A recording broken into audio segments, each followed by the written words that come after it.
Pengertian filsafat. Kata filsafat berasal dari bahasa Yunani yaitu philosophia. Philo artinya cinta yang sangat mendalam, senang atau suka. Sedangkan sophia berarti pengetahuan, hikmah, dan kebijaksanaan. Secara harfiah, filsafat adalah cinta yang sangat mendalam terhadap kearifan atau kebijaksanaan. Ada beberapa filsuf juga yang berpendapat mengenai apa itu filsafat.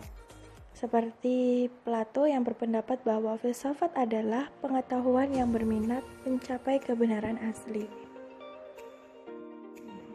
Sejarah filsafat pendidikan. Latar belakang. Filsafat diakui sebagai induk ilmu pengetahuan atau the mother of science yang mampu menjawab segala pertanyaan dan permasalahan, mulai dari masalah-masalah yang berhubungan dengan alam semesta hingga masalah manusia dengan segala problematika dan kehidupannya. Namun karena banyak permasalahan yang tidak dijawab oleh filsafat, lahirlah cabang ilmu pengetahuan lain yang membantu menjawab segala macam permasalahan yang timbul. Di antara permasalahan yang tidak dijawab oleh filsafat adalah yang terjadi di lingkungan pendidikan. Padahal menurut John Dewey, seorang filsuf Amerika, filsafat merupakan teori umum dan landasan dari semua pemikiran mengenai pendidikan, dan karena filsafat pendidikan memiliki hubungan hakiki dan timbal balik, maka berdirilah filsafat pendidikan yang berusaha menjawab dan memecahkan persoalan-persoalan yang bersifat filosofis dan memerlukan jawaban yang filosofis pula. Model-model filsafat. Yang pertama, filsafat spekulatif, yaitu berpikir kritis dan sistematis. Yang kedua, filsafat preskriptif, berusaha untuk menghasilkan suatu ukuran penilaian tentang nilai-nilai.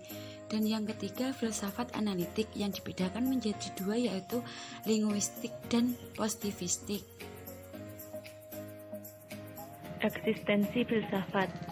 Filsafat adalah pengetahuan atau ilmu pengetahuan, bahwa filsafat merupakan pengetahuan mudah dipahami, karena filsafat menjadi salah satu dari apa yang diperoleh manusia lewat indera pikirannya.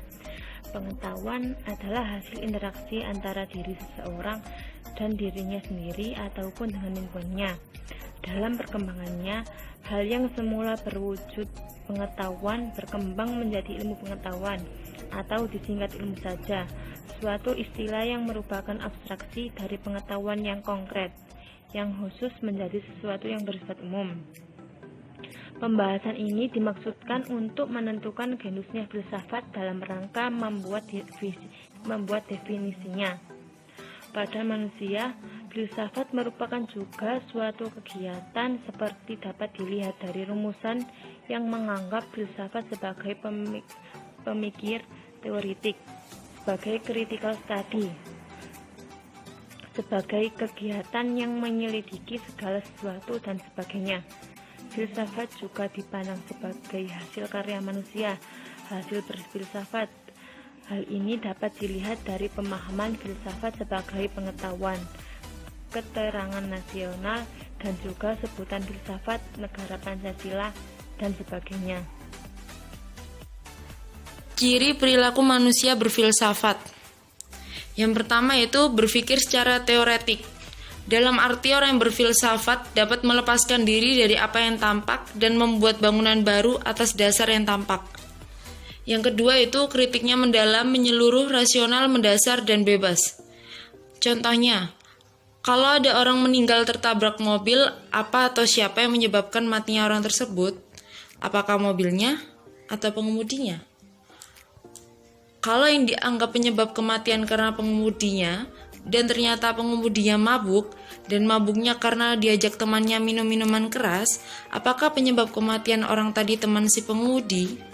Dan seterusnya sampai orang yang bertanya tidak bertanya lagi. Yang ketiga yaitu berpikir kritis. Berpikir kritis merupakan berpikir melalui alur yang logis, masuk akal, sehingga terjadi kejanggalan dalam proses maupun dalam hasil yang dicapai. Objek lapangan filsafat, seperti telah dikemukakan terdahulu bahwa filsafat adalah berpikir radikal, sistematis, dan universal tentang segala sesuatu.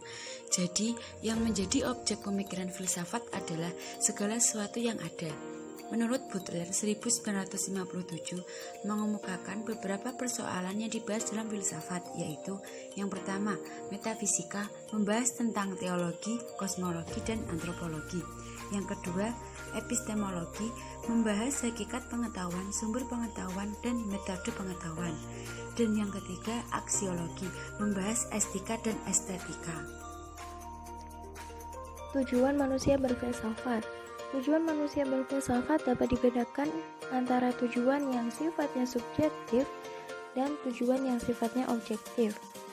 Tujuan yang sifatnya subjektif itu ketika seorang filsuf memikirkan banyak hal hanya semata-mata sebagai penyaluran hobinya atau demi mendapatkan kepuasan tanpa memikirkan apakah hasilnya bermanfaat bagi orang lain ataukah tidak.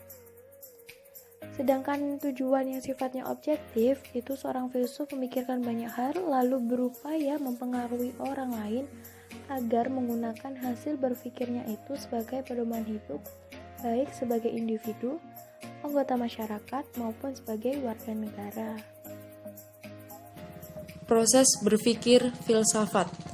Berpikir filsafat dimulai dari ketidaktahuan, ketidakmengertian, keraguan, kebingungan, atau hal lain yang menyebabkan orang tergugah untuk bertanya tentang keberadaan sesuatu atau tentang hubungan antara hal yang satu dengan hal lainnya. Contohnya, mungkin orang bertanya seperti apakah hidup bahagia itu? Kalau dijawab bahwa orang dikatakan berbahagia apabila semua kebutuhannya terpenuhi, lalu ada pertanyaan berikutnya, yaitu apakah kebutuhan manusia? Kalau sudah dijawab, masih ditanyakan lagi, mengapa manusia butuh ini atau itu, dan seterusnya. Kalau orang yang bertanya sudah puas karena menganggap jawaban yang diperoleh sudah merupakan jawaban yang terakhir, itulah artinya bahwa orang itu sudah mendapat hakikat. Contoh lain tentang apa yang mendorong manusia belajar, bekerja, dan melakukan berbagai kegiatan yang lain. Sigmund Freud, tokoh yang mendapat predikat psikolog, psikiater, sosiolog, dan juga filosof, berpendapat bahwa segala perbuatan manusia itu pada hakikatnya adalah upaya memenuhi kebutuhan, dorongan, dan nafsu seksual. Pandangan Freud tentang hakikat perbuatan manusia hanya salah satu pendapat dan masih banyak pendapat lain berbeda. Namun semuanya menginginkan sesuatu yang hakiki, sehingga kalau ada permasalahan akan mudah dipecahkan apabila sudah ditemukan hakikat dari pokok masalah yang dihadapi.